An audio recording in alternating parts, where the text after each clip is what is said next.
Hello. Hi, is this John? Hi, it is John. Is this Josh? Yes, it is. Hello. How are you? I'm doing great. How are you doing? I'm doing very well. Doing very well. Well, awesome. Well, thank you for taking the time to do this interview. Absolutely. You're from it's that drummer guy, right? Yes. Okay. Good deal. Yeah, awesome. Well, we're here to talk about your brand new solo album, The Coyote Who Spoke in Tongues, which is coming out on the 27th through Napalm. Where did the idea for doing a revisioning of classic songs that you've made in this way? So the really it was just a challenge to be able to, and basically, Josh, they're all they are really cover songs. With the exception of El Rodeo, which I have a piece in, and I helped, write that song as well. The other three are just really covers. Brent Bjork wrote Green Machine, and Gardenia, and then Josh and Scott wrote Space Cadet. And, one of the reasons why I wanted to do, something like Green Machine or Gardenia is that to be able to put them on the opposite side of the spectrum, as far as something that's so mean and heavy and melodic to something that's, just very, very, very, very soft and subtle, and again, on the other end of the spectrum. Space Cadet, one of the reasons why I wanted to do Space Cadet is, I never really liked the way that I had approached that song in the past. So I wanted to redo it, and I wanted to sing it the way that I thought it should be sang. And so that's the reason for Space Cadet. As far as El Rodeo is concerned, that one it's just an enjoyable song to sing. To be able to do it acoustically, again, was a challenge. And, Aaron and I were equal to the task, and I think that we showed those songs an incredible amount of respect. And we just... along with the songs that we had created, along with a couple live tracks, we thought it was, just a different aspect on something that, I'm not accustomed to doing, which is, doing an acoustic record versus a full-blown electric record. So, it was challenging. And so that's one of the reasons, or some of the reasons why I did, this acoustic record. Yeah, and that is an awesome reasoning for doing it as well, because I really love the approach that you went with these songs, like ways that you would never imagine them to sound acoustic, sound so amazing acoustic. Well, thank you for that, Josh. I appreciate it. This record is not for, it's not for everybody. It's again a departure of something, from what I normally do. But it's not something either, too, Josh, that I wanted to check this off my bucket list, or I'm 47 years old and I'm slowing down. I want to do an acoustic. Just something that I wanted to do. Is challenging, and anybody who knows anything about my career knows that I don't stay in one place very long, and I like to be able to explore. And this is just a direct result of me still being a fan of music and me still wanting to create. And that's one of the reasons that I love everything that you've done, because you are not afraid to show off your creativity in any way. I mean, no matter the band, no matter the project, no matter the album, you go out there and make the music that you want to make. And that's definitely the impression I get with this second solo album, and I love the take on it, and I can't wait to see what you have going from here. Oh, well, great. Well, those are very kind words. Thank you very much. And Aaron and I and the rest of the guys are already in writing mode.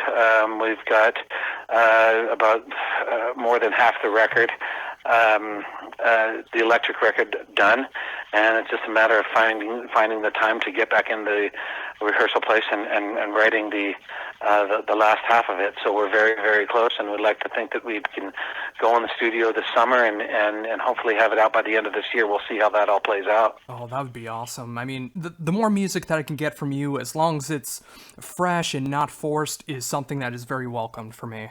Well, thank you for that. No, I agree. I don't like forcing anything.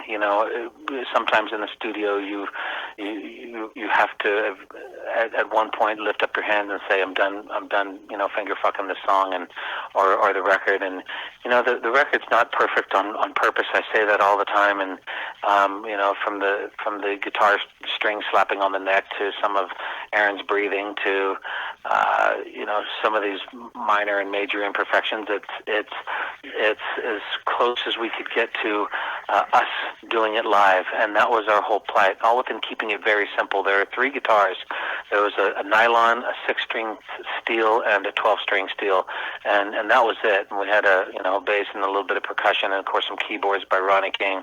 But we kept it simple on purpose, and I think that Aaron did an amazing job. I don't think he gets enough credit, and he definitely deserves a ton of it. So hats off to Aaron Groban, my writing partner. Yeah, and I gotta say, everyone that played on the album just did an amazing job with these renditions of these songs. And I do appreciate that it isn't a perfect album, because it's real that way. I mean, you can hear that it was done real. There was no touch-ups, there was nothing like that. It was really real, and I love those albums. Oh, thank you for that. I appreciate it. And again, it's not something that you turn on Saturday night and throw on and you have a raging party to or anything like that. It's more of a, you put it on and you take a drive through Joshua Tree or wherever you're at and do what you do. But it's a laxed out record for sure. Yeah, and I've definitely been using it as that as well, because late at night, right before I go to bed, I've been listening to this to really capture that, to get in that nice mellow spirit, and it's definitely captured. Cool. Well, thank you for that. Kind words. Oh, not a problem. So when you went into this album with the mindset of challenging yourself, was there any other ideas that you were looking to challenge yourself with for this recording, or was it just the idea of doing an acoustic album that you were focusing on? Yeah, really just doing the acoustic record. I mean, I try not to overthink things too much, because I'll just wind up driving myself nuts. But it was as simply as the fact that it became very apparent that post Aaron and I's tour that we did over in Europe that we could do an acoustic record. And we basically had a drink over, on the way back and said, why don't we do a record? And it was as simple as that. And I said, yep, I think we can pull it off, and let's go in the studio and do it. It started off really slow at my producer's studio called Thunder Underground, and between his schedule and our schedule, we couldn't pull it off, so I had to move the project to Unit A with the 2 people I've worked in the past, Robbie Waldman and Steve Feldman, and we just finished it off. And summer of June and July of 2016, we just dug in, went in on our days off and on weekends and pulled it off. So it was just really basic as him and I just getting together and having a drink and saying, what do you say we go in the studio? And that's exactly what we did. Oh, very cool. Oh, with that, with the track listing, did you already have the songs in mind that you wanted to work on, or did it come from just working on the acoustic album, deciding what songs would work? Yeah, we had a set list that we would play, that we would play pretty regularly when we went over to Europe, and this was part of the set list. Is the songs that are the collection of songs on the record is pretty much what we did live. There are different renditions of them. Green Machine, for instance, that one took on a whole new life, and Gardenia took on a whole new life. But the other new ones, Give Me 250 ml, the Hollingsworth Session, Court Order, those songs stayed very true to what we did live. But there were some other ones that were thrown into the mix as well, and an Hermano song, and I believe there are a couple other new tracks that we were working on. You go into the mindset, you go into the studio with 15 songs, knowing that only 8 or 9 are going to make it, along with a couple live tracks. Got to add up to 48 minutes. So that's what we did, and we made it happen, made it work, and it was really fun doing. Actually, I don't know if fun is the right word or enjoyable, but it was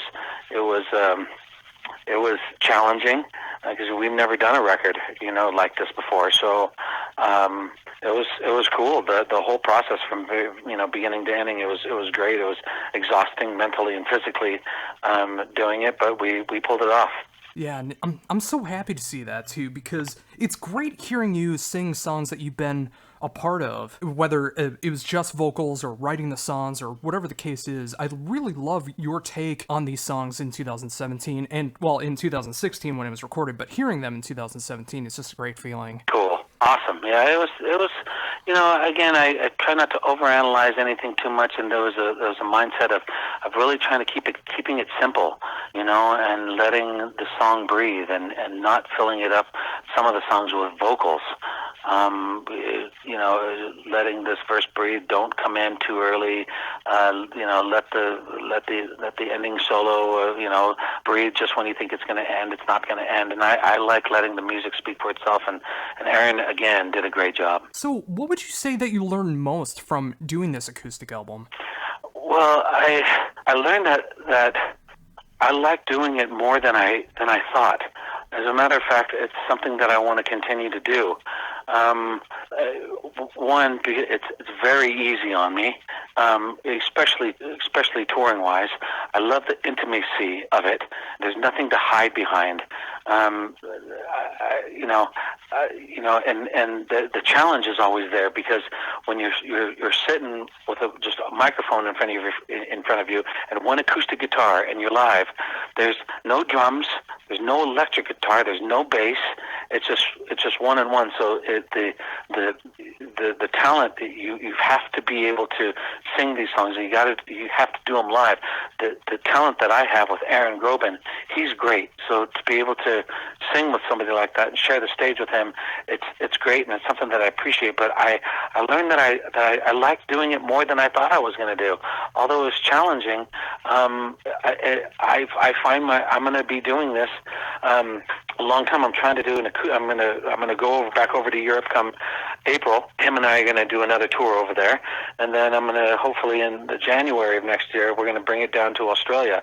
So I dig it more than I thought I was going to dig it, and being able to not go on a bus and going in a van, that type of touring and getting hotel rooms every night, it's easier on me, really. So I see myself doing it more down the line, all along with I've always have to get my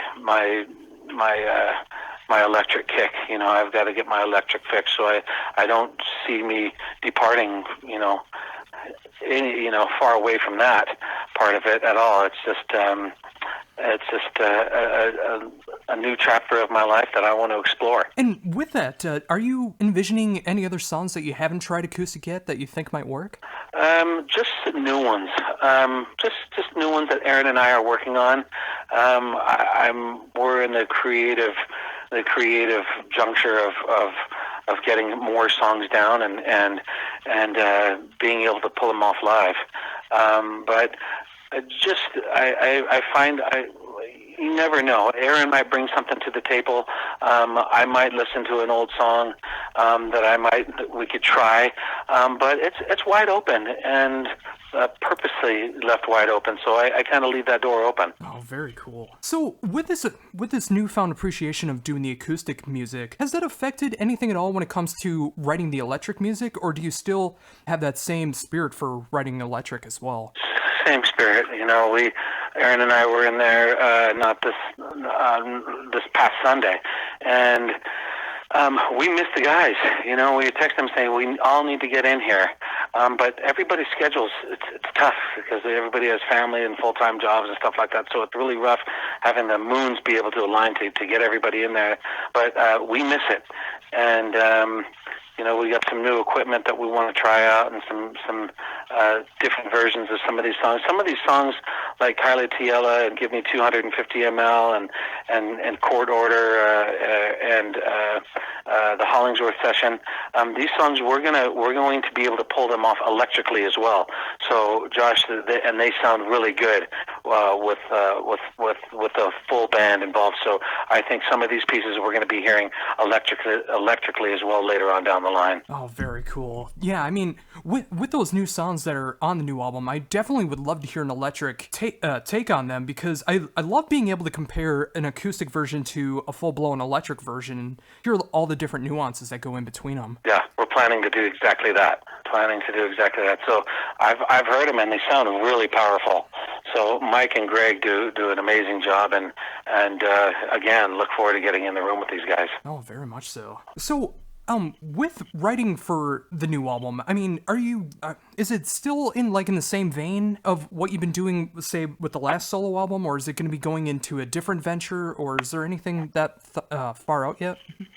I think that the last record was, I think the reins were held on the tempos a little bit too much for my taste.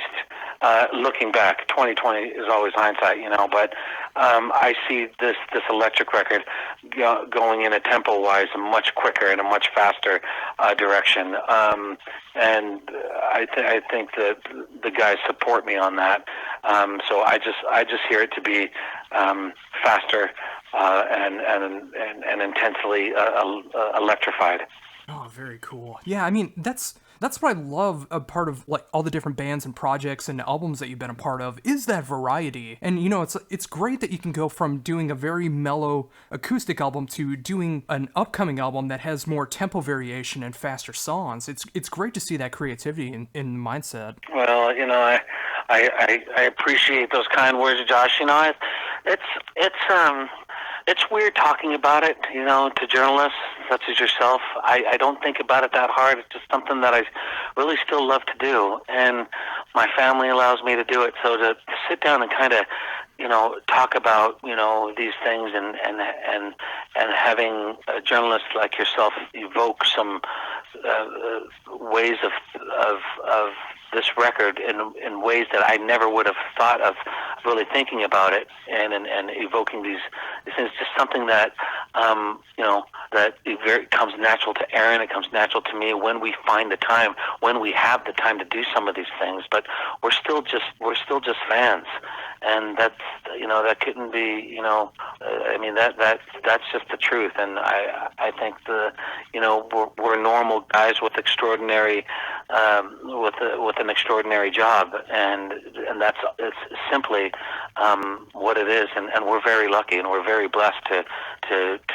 be even doing it. So the appreciation level is off the charts. Yeah, and that is the amazing thing about art. When an artist makes some kind of art, whether it's a song or a painting or a sculpture or whatever it is, the artist can have one idea for what a song is or what an album is or whatever the piece of art is, and whoever gets to witness what that art is, they have their own interpretation of it as well. And something like that, when you have your own meaning behind it, can be completely different to someone else in their interpretation. I agree, and I applaud that sentiment because lyrically, I'm not a poet. My lyrics are very, very abstract. So whatever the song makes you feel, I think that should be the definition. My definition of the lyrics of Kylie are totally and completely totally different of what Douglas Quill, the director of that video, did for the track, and I applaud that. I think whatever the song makes you feel like, and whatever the lyric means to you, I think it should mean that. And so I totally agree with you. Yeah, and the other thing that comes along with that as well, just like we were talking about earlier, is making sure that the music is not forced in any way. It's got to come out real and natural, because that always makes for the best art. Yeah, I agree with that, because some songs come very natural, like Give Me 250 ml. Aaron and I wrote that one in an afternoon, and there's this other song that doesn't have a title yet, that I've been working on for over a year, and so it's not forced, and it'll come when it comes. Sometimes songs will not finish themselves. The majority of them will finish themselves. It just takes a little bit of time, and in my position, with where I'm at in my life and family and my job and my other career, it cannot be forced, because it just doesn't work out, and the song will implode and destroy itself. Yeah, and while some people may find that to be an artistic downside, having all of these other things a part of your life and not just music, it's also a blessing in the same way, because when those parts do come to you in a song, it's more organic that way, rather than just sitting at home all day with a guitar or a piano or whatever the case is, and just hoping that inspiration will come. Yeah, it can happen, especially in in my situation, if one part of my life is off kilter a little bit, if just say per se my family isn't happy, I'm not able to get into that right frame of mind. I'm happy when they are happy. So everything's got to line up just right, and then I've got to kind of. It takes me a couple hours to sit down, and Aaron and I will kick back at his place in Palm Springs, and we'll have a vodka cranberry, and we'll relax, and we'll talk tunes, and it'll even take us a couple of hours just to get into that mindset of, all right, what do you have? Let's start creating this. What do you have for me, and this is what I have for you. And we do good like that. He's a great writing partner, and I appreciate it. But again, you're right, can't be forced. Something that's very natural. I do plan my days ahead of time, where I say, hey, Wendy, I'm going to spend Saturday afternoon with Aaron. We're going in the studio, and if time and the scheduling permits, then we're able to do that. But if not, and I cannot force it if it's not planned, and especially when you have two kids and a veterinary hospital that you're helping run. If these things aren't in place and things aren't going smoothly, I'm not able to relax to be able to get in that frame of mind. So everything has got to line up just right. Well, I'm happy to say, from a fan perspective, from a journalist perspective, and just a music fan, I can really say with the brand new solo album, The Coyote Who Speaks in Tongues, that it does have that organic, natural feel to it that is something that I'm always going to go back to and just be in the right state of mind when I listen to it, because I just love what's being done, and it just puts me in such a nice, calm, relaxing state that I didn't necessarily think was possible with some of the styles of music that the original interpretations were for some of the classic stuff and the new electric versions that'll be coming out in the future. And I'm very glad to be able to be one of the people to help promote the brand new album and really appreciate it for what it is. Cool. Thank you, Josh. I really appreciate that, and I appreciate you taking time out of your Sunday to talk with me about about this record. It means a lot to me, and it comes out in 6 days, and Aaron and I are very proud of it. And we're, like I said, we're going to go out and march and tour it, and we're excited. And I'm so happy to see it getting the right promotion as well. And I think when it does come out on Friday, I think a lot of people are going to dig it, especially if they have the open mind to appreciate new interpretations of classics and some really killer original acoustic music as well, from The Coyote Who Speaks in Tongues through Napalm Records, coming out this Friday. Awesome. Oh, awesome. Well, again, thank you for taking the time to do this. This has been a lifelong dream for me to be able to talk to you and just talk openly and just real about everything that's going on, about music, about the new album, everything going on. And before we're done here, is there anything else you'd like to mention that I haven't brought up yet? Josh, it's always great to speak to a journalist that's intelligent, that has intelligent questions, and it's refreshing. So thank you very much. I appreciate you, and it was more of a normal conversation, which I like that.